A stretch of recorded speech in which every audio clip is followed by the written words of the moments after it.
제목은 외식 내로남불의 오류입니다. 외식 내로남불의 오류. 여러분들은 이 내로남불이라고 하는 말을 들어보신 적이 있으십니까? 내로남불이라고 하는 이 말은요, 내가 하면 로맨스, 남이 하면 불륜이라고 하는 말입니다. 우리나라의 한 국회의원이 이 말을 사용해서 매우 유명해지게 된 말인데요. 이 말의 의미는 이중적인 잣대를 가진 사람들에게 종종 사용되는 말입니다. 본래 법과 규칙은 모두에게 동일하게 적용되어져야 하는데 자신에게는 관대하게 적용하고 또 남에게는 냉정하고 가혹하게 적용한다면 이것이 바로 내로남불이라고 말할 수가 있는 것이죠. 성경의 대표적인 이 내로남불의 사람들이 누구입니까? 바로 바리새인들과 서기관들과 같은 사람들이었습니다. 그들은 자기 안에 더러운 죄는 인정하지 않으면서 남이 율법을 지키는가 지키지 않는가 거기에만 관심이 있었습니다. 그리고 정결치 못한 자들을 비판하고 그들을 서슴지 않고 정죄했던 사람들이 바로 바리새인들과 이 서기관들과 같은 사람들이었어요. 예수님은 그러한 그들을 향해서 이 복음서를 통해서 외식하는 자들 혹은 이 회칠한 무덤과 같은 자들이라 그렇게 비판하셨습니다. 사랑하는 성도 여러분, 이 외식이라고 하는 것이요, 여러분 다른 것이 아닙니다. 겉과 속이 다른 것이죠. 겉은 거룩한 척 하는데, 겉은 이 옳은 척인 듯 말하는데, 속은 썩고, 속에는 악한 의도를 가지고 있는 것입니다.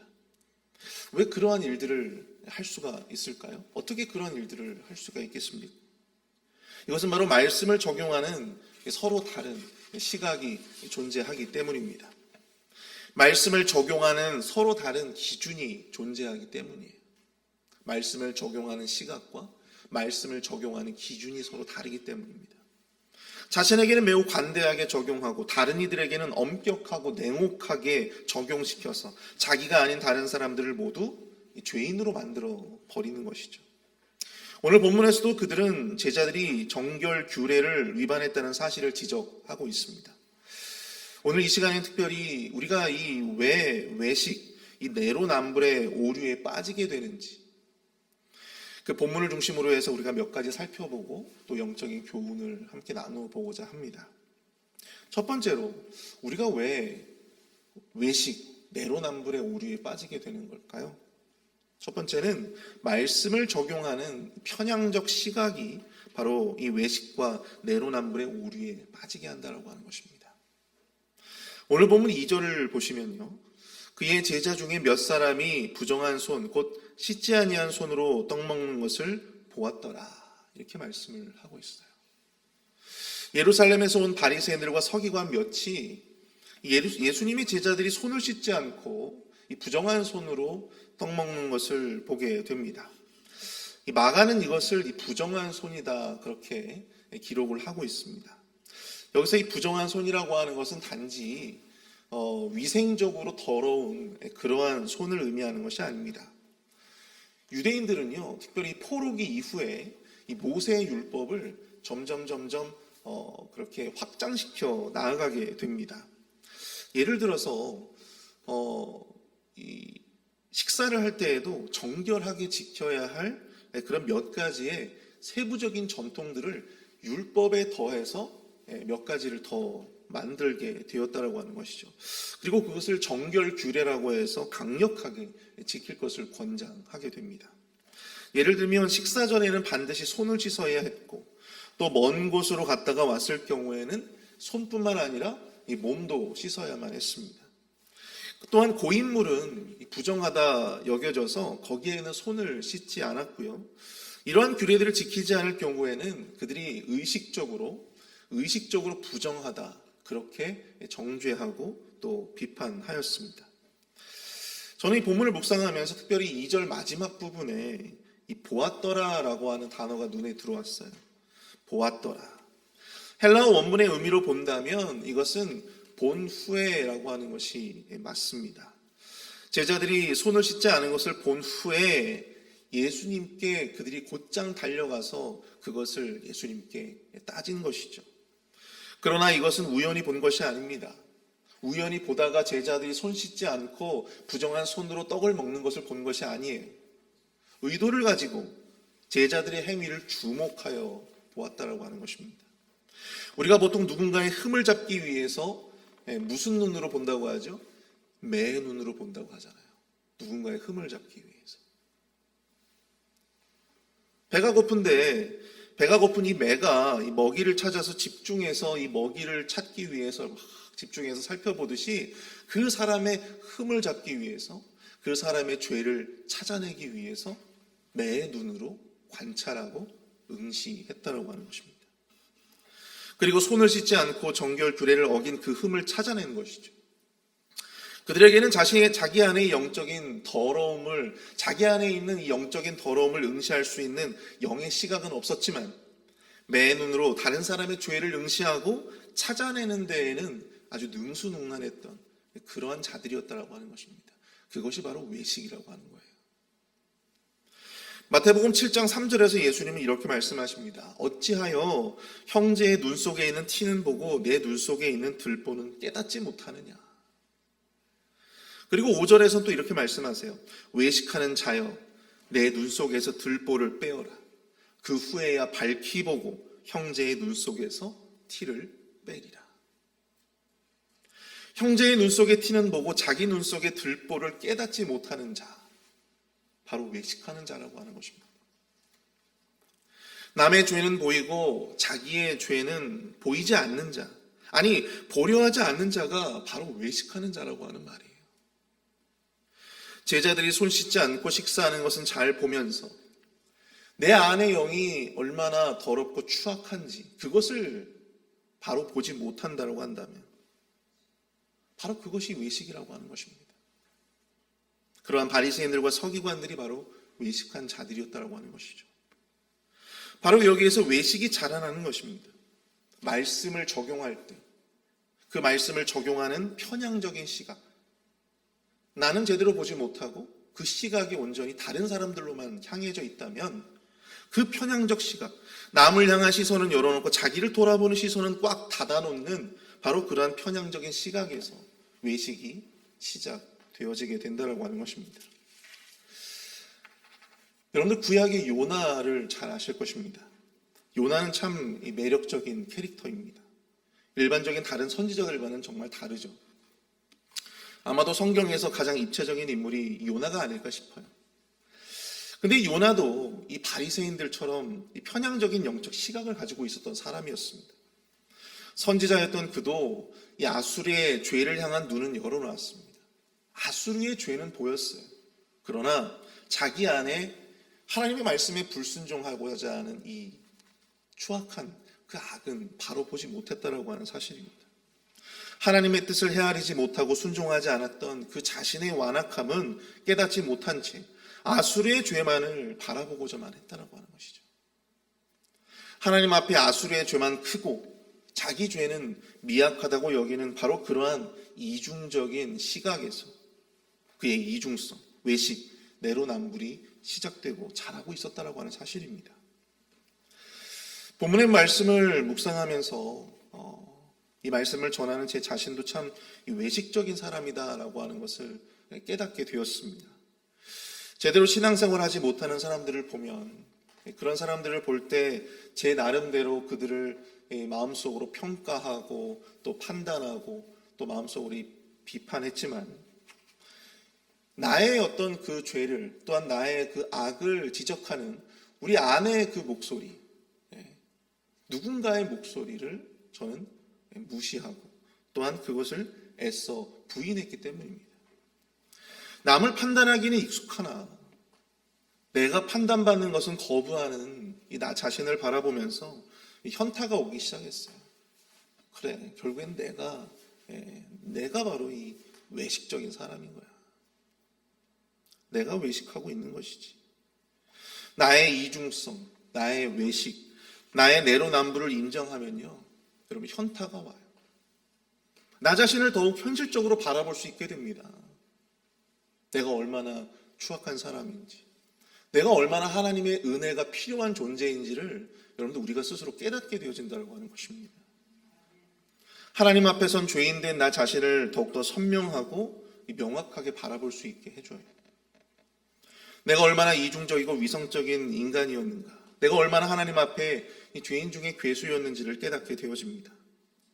그런데 그것을 깨달았는데, 내가 얼마나 큰 죄인임을 깨달았는데 내가 어떻게 남을 판단하고 남을 함부로 정죄할 수 있겠습니까? 내가 이중적이고 편향적인 시각으로 남을 바라볼 수가 있겠습니까? 아무쪼록 이 말씀을 통해서 우리의 이중성을 깨닫는 우리 모두가 될 수 있기를 바랍니다. 남을 향해서 비판과 정죄의 시각으로 일관하기 앞서서 여러분, 이 말씀의 이 기준과 이 칼날 앞에 다른 사람을 자꾸만 갖다 놓는 것이 아니라 나 자신을 그 말씀 앞에 내려다 놓을 수 있는 우리의 믿음의 용기를 여러분 갖추시는 우리 모두가 될 수 있기를 축복합니다. 두 번째로, 우리가 왜 이 외식의 오류, 내로남불의 오류에 빠지게 되어지는가? 바로 이 기준의 모호함이 외식, 내로남불의 오류에 빠지게 된다라고 하는 것입니다. 우리 오늘 본문 7절과 8절을 보시면요, 사람의 계명으로 교훈을 삼아 가르치니 나를 헛되이 경배하는도다 하였느니라. 너희가 하나님의 계명은 버리고 사람의 전통을 지키느니라. 이렇게 말씀하고 있어요. 자, 우리가 바른 판단을 위해서는요, 기준이 필요하죠. 그런데 이 외식하는 바리새인들은요, 하나님의 계명은 버리고 사람의 계명을 따라 지키고자 했다라고 하는 것입니다. 기준 자체가 모호한 것입니다. 하나님의 계명에 사람의 계명, 즉 자신들의 전통을 덕지 붙여서 하나님이 어떻게 이 말씀을 주신, 그 계명을 주신 본래의 의도를 잃게 만드는, 그 정신을 허무는 모호한 또 다른 계명을 만들어 버렸다고 하는 것입니다. 하나님의 계명을 가장한 자기 뜻대로, 자기 생각대로의 기준을 새롭게 만들어 놓게 되었다고 하는 것이죠. 게다가 오늘 본문의 9절 말씀처럼 그것을 지키기 위해서라면, 자신들의 그 전통을 지켜나가기 위해서라면 본래 하나님의 계명도 저버리는 것을 서슴지 않았던 그런 모습들, 주객이 전도가 되는 그런 모습들이 바로 그들 안에 있었다고 하는 사실입니다. 예수님은 그런 그들의 주객이 전도된 행태를 고발하고자 이 고르반의 예를 들어주셨어요. 고르반의 예.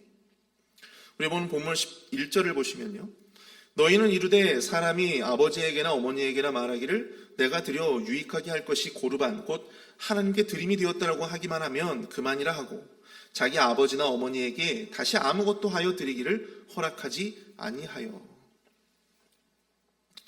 여러분, 예수님 당대에 우리가 어떠한 재물을 두고 그것을 고르반, 즉 이 하나님 앞에 드리기 위한 재물이다라고 그것을 선언하고 맹세하면요, 그 어느 누구도 그것을 건드릴 수가 없었어요. 함부로 건드릴 수가 없는 것입니다.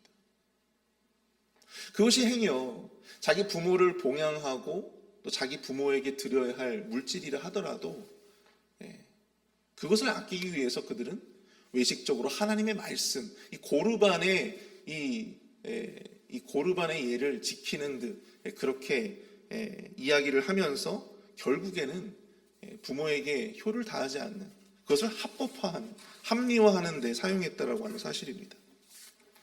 그들의 이러한 이중성과 외식적 기준을 엿볼 수 있는 아주 대표적인 예라고 볼 수가 있는 거예요. 겉으로는 하나님을 위한 것이라고 하지만 실상은 뭐예요?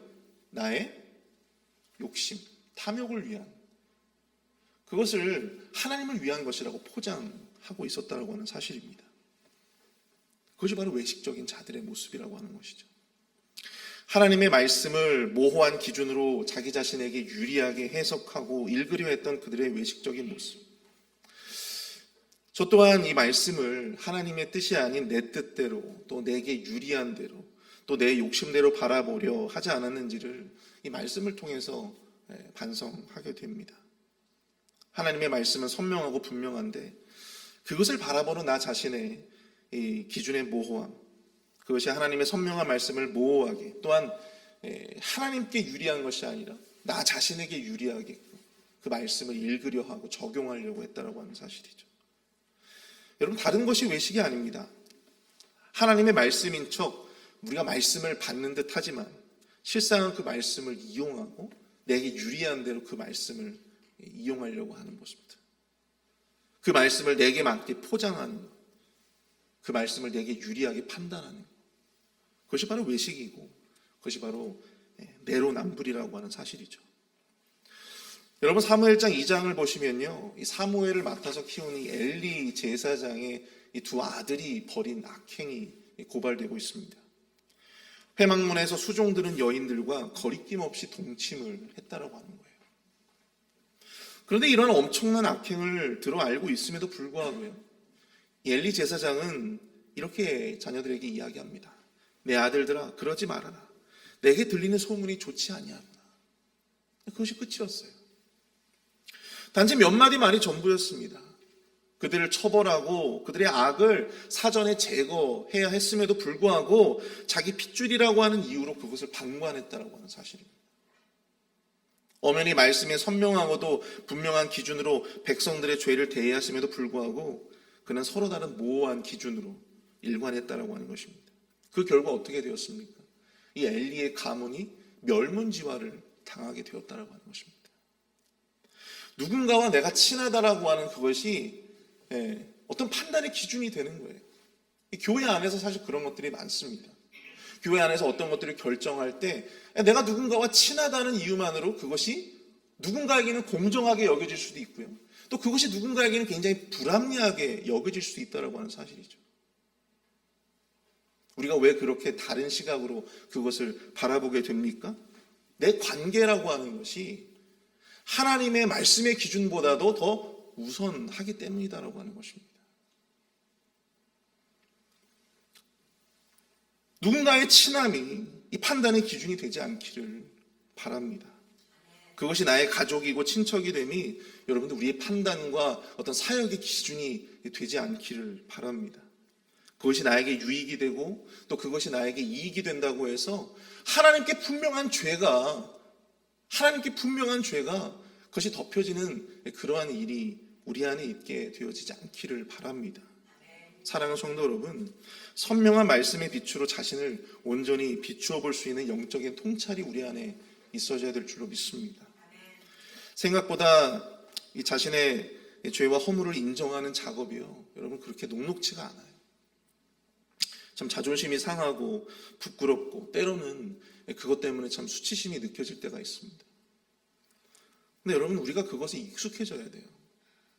왜냐하면 우리는 죄인이기 때문에 그렇습니다. 말씀의 기준 앞에 나 자신을 깎고 내려놓는 것이 여러분 그게 그렇게 즐거운 일이겠습니까? 당연히 즐겁지 않죠. 기분이 나빠요. 누군가 저의 어떤 흠에 대해서 또한 저의 죄에 대해서 잘못에 대해서 막 그렇게 이야기하면요, 저도 기분이 나빠요. 즐거운 일이 아닙니다. 고통스러워요. 수치스럽습니다. 저라고 뭐 거룩해서 여러분들에게 이런 말씀을 드릴 수 있겠습니까? 그렇지 않아요. 그걸 이미 알고 있기 때문에 여러분들 이렇게 말씀을 제가 여러분들 앞에 전할 수 있다고 하는 것이 저에게는 참 부끄러운 일입니다. 고통스러운 일이에요. 아마 저뿐만 아니라 모든 목회자들이 다 그런 마음일 겁니다. 그러나 여러분 인정해야 됩니다. 숨길 수 없어요. 하나님의 말씀을 적용함에 있어서 여러분 내 안에 이 편향적인 시각을 거둘 수 있게 되기를 바랍니다. 사람의 뜻이 아닌 하나님의 뜻을 우리 삶의 분명한 판단의 기준으로 삼고 우리 스스로를 늘 영적으로 조명하면서 그렇게 살아가시는 우리 모두가 될 수 있기를 축복합니다. 그것이야말로 우리가 영적 외식에 빠지지 아니하고 내로남불의 오류에 빠지지 않는 그런 길이 될 줄 믿습니다. 우리 다 함께 오늘 말씀을 생각하시면서 우리가 좀 합심해서 기도할 수 있기를 바랍니다. 주님, 외식, 내로남불의 오류에 빠져 자기 자신을 바로 보지 못하고 자기 안에 들보를 보지 못하고 타인의 티눈만 보려 하는 이 편향적인 시각, 이것을 거두게 하여 주시옵소서. 사람의 뜻이나 내 유리한 대로 하나님의 말씀을 판단하고 해석하고 적용하려는 우리의 그릇된 기준을 주님 거두게 하여 주시옵소서. 우리 함께 말씀을 생각하며 합심해서 함께 기도합니다.